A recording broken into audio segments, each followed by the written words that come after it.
Hey guys, welcome to the finale of Let's Play Pokemon Gold. Guys, it's been an extremely awesome and long adventure, but eventually everything must come to an end. And that time is now, because there is only one challenge left in Pokemon Gold. Yes, Professor Oak has told us to go to the top of Mount Silver to battle the greatest trainer to ever live, well, excluding ourselves. Now, Mount Silver itself has extremely powerful Pokemon, some that we haven't even seen yet. But it's not necessarily to actually battle any of the Pokemon. Since the main reason you come to Mount Silver is to end the game. Because, well, here is the toughest boss that Pokemon has ever created. Now, the downside to actually going to Mount Silver, and also here's a healing station, and also a flight point if you need to fly back here and heal, that you cannot get through this place without either a map or Flash. That means, unfortunately, we're going to have to teach Flash to Chris. Let's go to our HMs very briefly. And here's Flash. Now, I could use this technically on another Pokemon, however, that would mean I could not bring my final team into Mount Silver. And yes, you can obviously tell off-screen, everyone did grind up to level 60. There's a reason behind this. The trainer that we're about to fight is extremely, extremely difficult.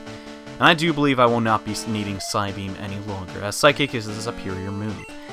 And yes, we're going to learn Flash, which may come in handy in certain situations. However, that's kind of cheap to use, so we probably won't be doing that. And before we enter Mount Silver, I think it's time that we showed everyone's stats off. Debbie, the King Dra, is level 60, has Dragon Fang, Surf, Agility, Hydro Pump. It is also holding the Dragon Fang, which I probably already said. Next up is Chili, who has no item, who has Flamethrower, Fire Blast, Thunder Punch, and Headbutt. At level 60, I got Flamethrower.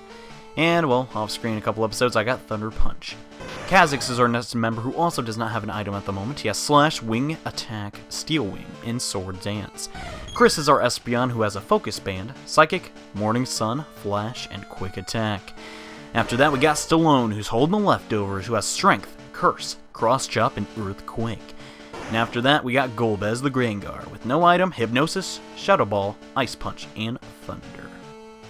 Pretty snazzy move pool, if you ask me. Now guys, this next challenge is going to be extremely, extremely difficult. You're not level 60 or higher. You may run into a bit of a rough time. Now there's a lot of items to get in Mount Silver. I'm not going to bother with them, because there's only one thing to do here in my opinion. And that's to take on the strongest trainer that's ever lived. So without any further ado, we've caught every single legendary Pokemon. We've defeated every single gym leader. Heck, we've beaten the Elite Four multiple times. And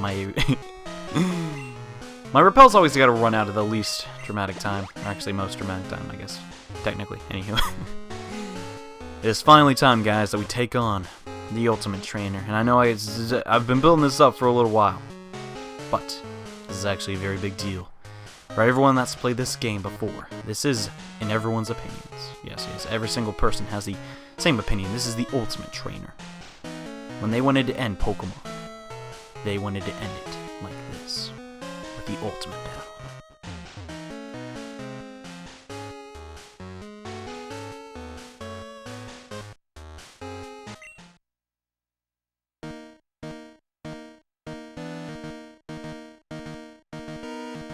With none other than Pokemon Trainer Red. And guys, this is it, the final battle of Pokemon Gold. Red's gonna start out with his signature Pikachu, which is the highest level Pokemon in the game, being at level 81. However, this thing, well, it's not very deadly. It's gonna start off the battle by using Charm, which really should hurt Stallone, but not as much as an Earthquake is gonna hurt the Pikachu. It's gonna easily do more than half of its HP in a single attack. Now, Trainer Red has nothing else to do but to use full restores for his Pikachu, or else he'll lose it. Now this is very beneficial to me, because I have not received any damage so far. And this is easily going to be a 2-hit KO on the Pikachu. Now next turn he's most likely going to have to use a full restore again. So, he's kind of using all of his items on by far his most useless Pokemon in the beginning, which is definitely putting the odds in my favor that we will win this battle. However, this Earthquake is going to have to somehow do more than damage than it did before, or we're kind of being screwed, because if Pikachu gets off a Thunder, it will most likely do significant damage to Stallone, which we definitely do not want. And oh boy, that is exactly what I did not want to happen. That's easily going to do half, oh, well, not necessarily half my HP, pretty darn close. No, right! after a bit of a war of attrition, Pikachu has been defeated with a critical hit when he really didn't need it. How about that? Now, unfortunately, since Stallone is out on the field, Red is going to toss out his most powerful Pokemon, his Espeon, which there's no one on our team that has anything super effective against this thing other than Golbez. The problem with that is, Golbez cannot outspeed an Espeon. In fact, its Psychics would be super effective against him. So our only option is to go into our main guy, Kha'Zix, and hope for some critical hits with Slash. So come on. I know you can do it, Kha'Zix. We just need one crit. And this Espeon won't be around for much longer. Now, Espeon Psychics are going to do a lot of damage regardless of what Pokemon you are. However, it has paper-thin defenses, so if we can get to crit... Yes, I think that's a... Yes! Come on, yes! Kha'Zix! Coming through in the end, and alright.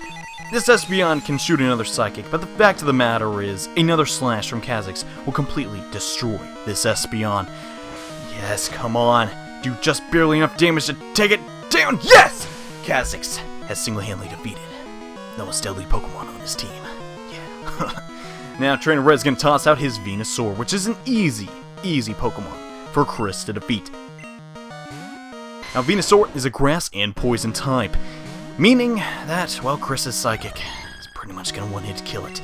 So come on, I really need you to, well, do enough damage to kill this thing in one hit, because I really don't want it to set up any Solar Beams or Leech Seeds shenanigans, so taking it down in one hit will be very desired.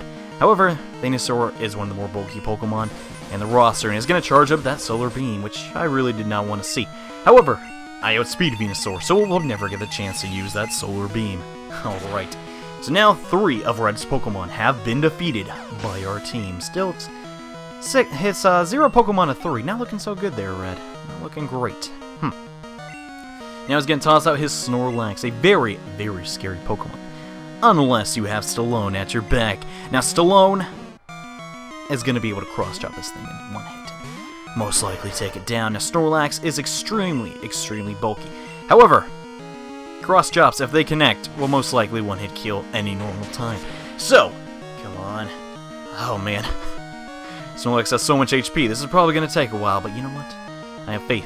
I have faith that Stallone can take down a Snorlax in one hit. And come on, can he do it? Yes, he can with a critical hit! Alright. And Stallone, you've been in my back this entire game. You're the only person in this battle to get a level up. So that's pretty stinking cool. You're also trying to learn Submission. I honestly don't care for that move, and, well, it's not necessarily super great with the recoil and all, but hey, you know, whatever. Now Red's gonna toss out, in his opinion, the most iconic Pokemon ever created. Fire-type starter, Charizard. However, my Fire-type starter has a significant advantage, for it knows the move Thunder Punch. Now Charizard is going up against Typhlosion. Who will win? Obviously me, because I got a Typhlosion. Now Charizard going to start off the battle with a Fire Spin, since he is technically faster than me.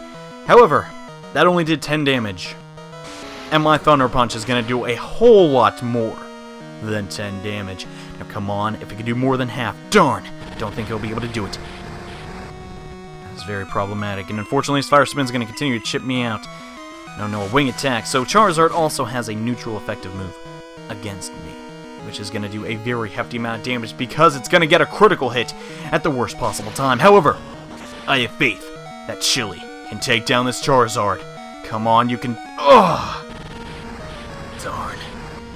That's very sad to see, because this Charizard is going to be able to outspeed me. And unfortunately, Chili cannot defeat the Charizard, which is very unfortunate. Well, I'll give it to Red. He actually took down one of my Pokemon. However, Debbie's going to come here and take down this Charizard very easily. So come on, Debbie. We know you can do it. One surf is all it's going to take down this Charizard. Now he's also going to get a Wing Attack on Debbie.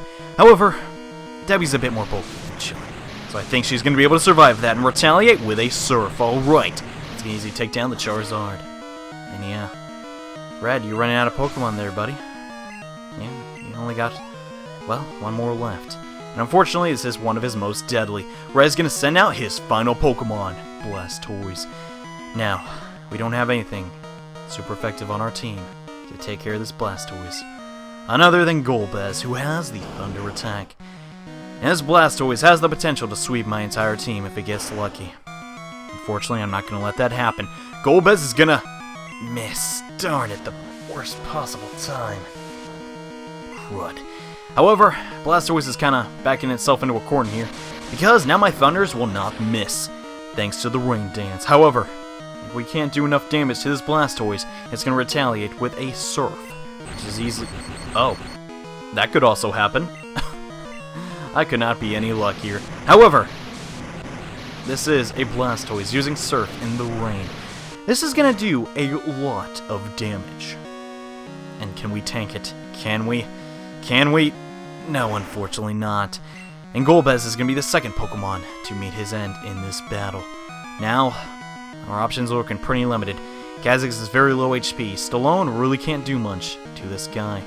So I guess it's up to Chris to take down Red's final Pokemon with one final Psychic attack.